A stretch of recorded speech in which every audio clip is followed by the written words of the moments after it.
ದಟ್ಟವಾದ ಅರಣ್ಯ ಪ್ರದೇಶವು ಜೀವ ವೈವಿಧ್ಯತೆಯಿಂದ ಕೂಡಿದೆ.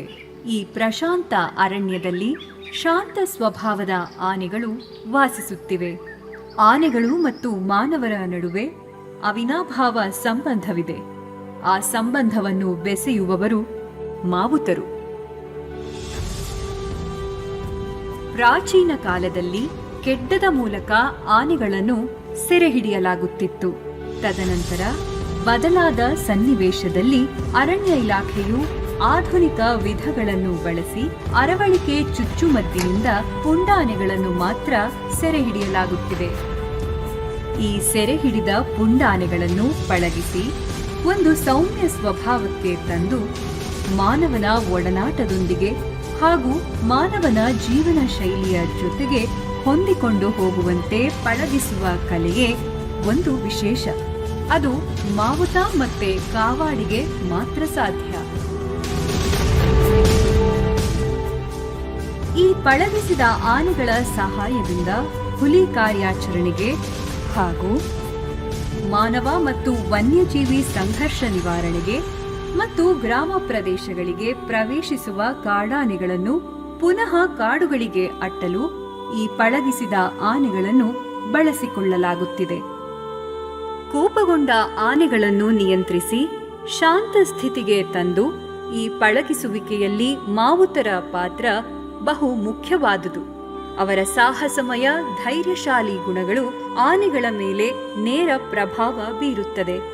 ಹೀಗೆ ಪಳಗಿಸಿದ ಆನೆಗಳನ್ನು ವಿಶ್ವವಿಖ್ಯಾತ ಮೈಸೂರು ದಸರಾ ಆಚರಣೆಗೆ ಕರೆತರಲಾಗುತ್ತಿದೆ. ಕಾಡಿನಿಂದ ನಾಡಿಗೆ ಬಂದ ಆನೆಗಳ ಭಾವನೆಗಳು ನಗರದ ವಾತಾವರಣಕ್ಕೆ ಹೊಂದಿಕೊಳ್ಳಲು ಕಷ್ಟವಾಗುತ್ತದೆ. ಅವುಗಳ ಭಾವನೆಗಳನ್ನು ಅರ್ಥ ಮಾಡಿಕೊಂಡು ಸಂತೈಸುವ ಮಾವುತನ ಜವಾಬ್ದಾರಿ ಅತಿ ಮುಖ್ಯವಾದದ್ದು. ಪ್ರತಿದಿನವೂ ಅವುಗಳಿಗೆ ಪೌಷ್ಟಿಕವಾದ ಭಕ್ಷ್ಯ ಭೋಜನದ ತುತ್ತನ್ನು ತಿನ್ನಿಸಿ ಮಗುವಿನಂತೆ ನೋಡಿಕೊಳ್ಳುವವರು ಮಾವುತರು ಮತ್ತು ಕಾವಾಡಿಗಳು. ಪ್ರತಿನಿತ್ಯದ ತಾಲೀಮಿನ ಸಂದರ್ಭದಲ್ಲಿ ಎದುರಾಗುವ ಅಂಬಾರಿ ಹೊರಲು ಬೇಕಾದ ತರಬೇತಿಯನ್ನು ಇಲ್ಲಿ ನೀಡಲಾಗುತ್ತದೆ. ನಗರದ ಶಬ್ದದೊತ್ತಡ, ಜನರ ಸಂಚಲನ, ವಾಹನದ ಸಂಚಾರ ಮತ್ತು ಕುಶಾಲತೋಪಿನ ಎದೆ ನಡುಗಿಸುವ ಸದ್ದಿಗೂ ಗಾಬರಿಯಾಗದಂತೆ ಗಜ ಸಮೂಹವನ್ನು ಮಾನಸಿಕವಾಗಿ ನಿಯಂತ್ರಿಸುವ ಚಾಣಾಕ್ಷತೆ ಮಾವುತರಿಗೆ ಮಾತ್ರ ಇದೆ.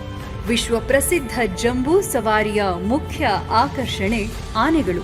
ಈ ಆನೆಗಳ ಯಶಸ್ವಿ ಭಾಗವಹಿಸುವಿಕೆಗೆ ಹಿಂದಿನ ಶಕ್ತಿ ಮಾವುತ ಬಂಧುಗಳು. ಆನೆಗಳೊಂದಿಗಿನ ಅವರ ಶ್ರಮ, ಧೈರ್ಯ ಮತ್ತು ಪ್ರೀತಿಯ ಸಂಬಂಧವೇ ದಸರಾ ಉತ್ಸವವನ್ನು ಯಶಸ್ವಿಗೊಳಿಸುತ್ತದೆ.